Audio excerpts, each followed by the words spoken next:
Sesungguhnya Allah Subhanahu wa taala hanya akan menilai amal seseorang tergantung bagaimana penghabisannya, tergantung bagaimana akhirnya sebelum ia menutup matanya dalam kehidupan dunia. Itulah amal yang paling akan dinilai oleh Allah Subhanahu wa taala.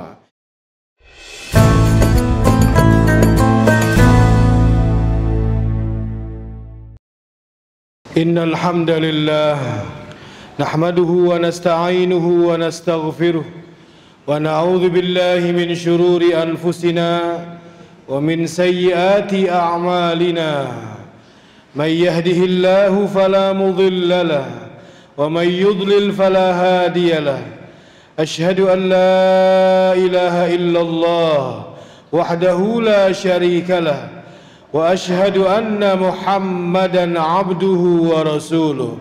Allahumma salli wa sallim ala sayyidina wa habibina wa syafi'ina wa qurrati a'yunina wa maulana Muhammad sallallahu alaihi wa ala alihi wa sahbihi ajma'in.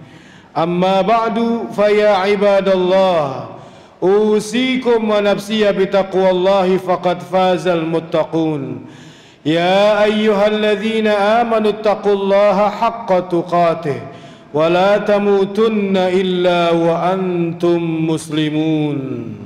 Hadirin jamaah salat Jumat yang dirahmati Allah, semoga Allah Subhanahu wa taala menerima apa yang sangat sedikit dari sesuatu yang pernah kita lakukan di bulan Ramadan, dan semoga Allah menyempurnakannya dengan rahmatnya sehingga kita berharap kelak dimasukkan ke dalam surga Firdaus bersama Nabi besar Muhammad sallallahu alaihi wasallam.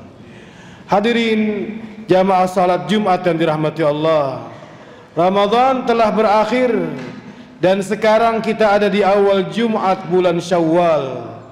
Dan di antara yang perlu untuk kembali diingat, selain adanya kesunnahan puasa 6 hari di bulan Syawal, ada beberapa hal yang juga perlu diingat dengan masuknya bulan Syawal ini.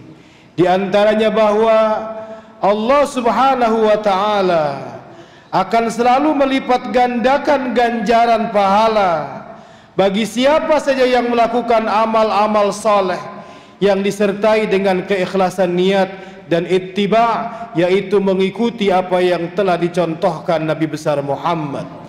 Walaupun amal saleh tersebut bukan dilakukan di bulan Ramadan. Di dalam hadis Sahih Bukhari diriwayatkan dari sahabat Abdullah bin Abbas radhiyallahu anhuma bahwa Nabi besar Muhammad sallallahu alaihi wasallam bersabda, mengutip salah satu firman Allah di dalam hadis qudsi, Allah Subhanahu wa taala berfirman, fa in huwa hamma biha fa amilaha katabaha Allahu lahu indahu asyra hasanatin ila 700 dhi'fin ila adha'afin katsira. Jika ada seseorang berniat ingin melakukan kebaikan lantas ia jadi mengamalkannya, maka Allah Subhanahu wa taala menetapkan ganjaran pahala untuknya minimal 10 kali lipat hingga dilipat gandakan 700 kali lipat, bahkan dilipat gandakan pada jumlah yang sangat banyak tanpa batas.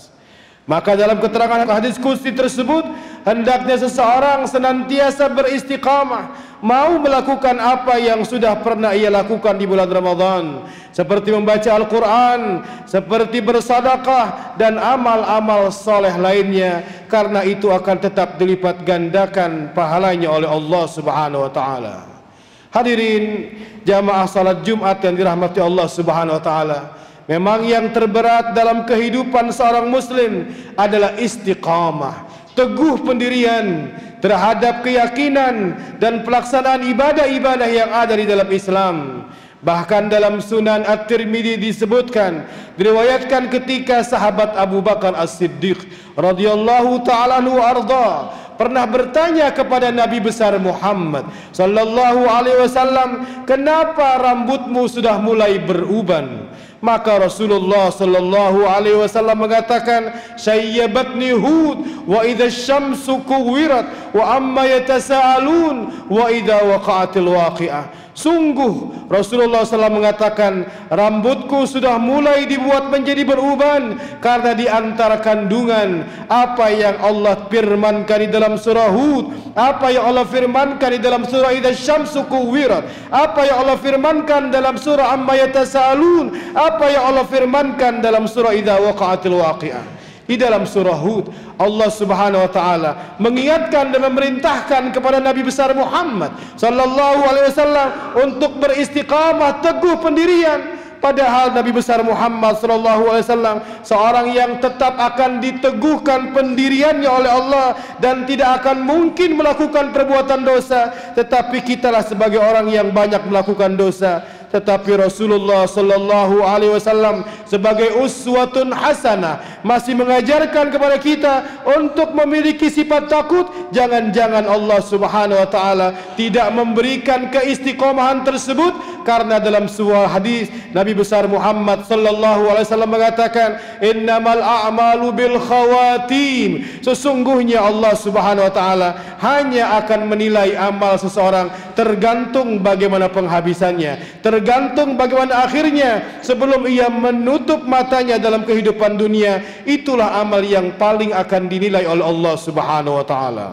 Hadirin jamaah salat Jumat yang dirahmati Allah, dari kemuliaan dan kedahsyatan keagungan seorang yang istiqamah, tetap teguh pendirian dalam prinsip dan ibadah kepada Allah Subhanahu wa taala, baik di bulan Ramadan atau di luar Ramadan. Ya Allah gambarkan di akhir surah Al-Hijr, wa'bud rabbaka hatta ya'tiyakal yaqin. Dan hendaknya seseorang selalu beribadah kepada Allah bukan hanya di bulan Ramadan saja, bukan hanya di hari Jumat saja, tapi hatta ya'tiyakal yaqin. Teruslah kalian beribadah kepada Allah sampai datangnya kematian. Di dalam surah Fussilat ayat yang ke-30, ayat yang ke-31 dan 32, Allah Subhanahu wa taala berfirman, a'udzubillahi minasyaitonir rajim, innal ladzina qalu rabbuna Allah thumma istaqamu tatanazzalu alaihimul malaika alla takhafu wa la tahzanu wa abshiru bil jannati allati kuntum tu'adun nahnu awliya'ukum fil hayatid dunya wa fil akhirah wa lakum fiha ma tashtahi anfusukum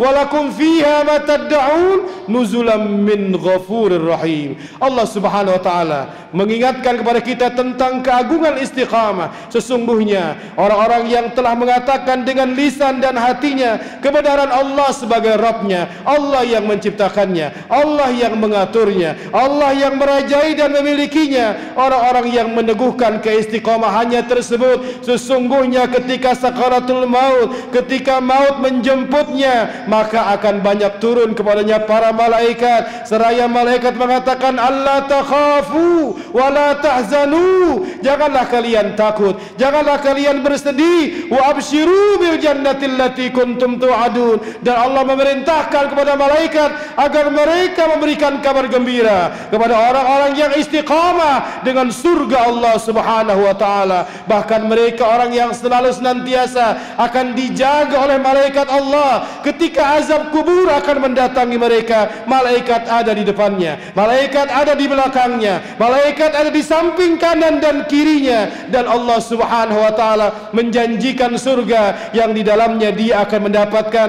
apa yang dia minta dan apa yang sebatas baru ia inginkan. Akan tetapi hadirin jamaah salat Jumat yang dirahmati Allah, sesungguhnya syaitan tidak akan pernah ridha, syaitan tidak akan pernah senang hamba-hamba Allah yang beribadah secara istiqamah, maka senantiasalah berdoa kepada Allah Subhanahu wa taala seperti doa yang sering dibaca oleh Nabi besar Muhammad sallallahu alaihi wasallam. Beliau sering mengatakan, ya muqallibal qulub tsabbit qalbi ala dinik, ya muqallibal qulub tsabbit qalbi ala dinik. Wahai yang maha membolak-balikan hati, tetapkanlah hatiku agar senantiasa kokoh, tetap istiqamah dalam ibadah kepada Allah. Tidak hanya beribadah ketika sehat, tetapi sakit ia tidak beribadah. Jangan hanya beribadah ketika ia sedang mempunyai uang ataupun harta, tetapi ketika ia sedang susah, ia tidak istiqamah di dalam ibadah. Wa'bud rabbaka hatta ya'tiyakal yaqin. Dan teruslah beribadah kepada Allah sampai ajal menjemput kita. Semoga Allah Subhanahu wa taala menjadikan kita kita hamba-hamba yang istiqamah, terus diberikan kekuatan yang ada dalam diri kita, kekokohan untuk terus beribadah sampai ajal menjemput, sehingga kita berharap kita semua diwafatkan oleh Allah dalam keadaan husnul khatimah, kelak dibangkitkan di hari kiamat, mendapat syafaat Nabi Muhammad sallallahu alaihi wasallam, masuk surga di belakang Nabi besar Muhammad sallallahu alaihi wasallam. Barakallahu li wa lakum fil Qur'anil azim wa nafa'ani wa iyyakum bima fihi min al-ayati wa dhikril hakim fastaghfiru innahu huwal ghafurur rahim.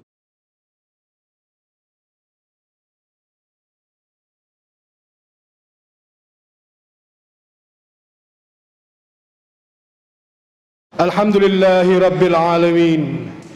وأشهد أن لا إله إلا الله وحده لا شريك له الملك الحق المبين وأشهد أن محمدا عبده ورسوله صادق وعد الأمين اللهم صل على سيدنا محمد وعلى آل سيدنا محمد كما صليت على إبراهيم وعلى آل إبراهيم وبارك على محمد وعلى آل محمد كما باركت على إبراهيم وعلى آل إبراهيم في العالمين إنك حميد مجيد. أما بعد فيا عباد الله أوصيكم ونفسي بتقوى الله فقد فاز المتقون. قال الله تعالى إن الله وملائكته يصلون على النبي يا أيها الذين آمنوا صلوا عليه وسلموا تسليما. اللهم صل على سيدنا محمد وعلى آل سيدنا محمد وارض اللهم عن أصحاب الخلفاء الراشدين ساداتنا أبي بكر وعمر وعثمان وعلي وعن بقية الصحابة وقرابة وتابع التابعين ومن تبعهم بإحسان إلى يوم الدين وعلينا معهم وفيهم برحمتك يا أرحم الراحمين. اللهم اغفر المسلمين والمسلمات والمؤمنين والمؤمنات الأحياء منهم والأموات. ربنا اغفر لنا ولإخواننا الذين سبقونا بالإيمان ولا تجعل في قلوبنا غلا للذين آمنوا ربنا إنك رؤوف رحيم. ربنا اغفر لنا ذنوبنا وإسرافنا في أمرنا وثبت أقدامنا وانصرنا على القوم الكافرين. ربنا أفرغ علينا صبرا وتوفنا مسلمين. رب اجعل هذا البلد آمنا. رب اجعل هذا البلد آمنا. رب اجعل هذا البلد آمنا واجنبني وبني أن نعبد الأصنام. ربنا آتنا في الدنيا حسنة وفي الآخرة حسنة وقنا عذاب النار. عباد الله إن الله يأمر بالعدل والإحسان وإيتاء ذي القربى وينهى عن الفحشاء والمنكر والبغي ولذكر الله أكبر.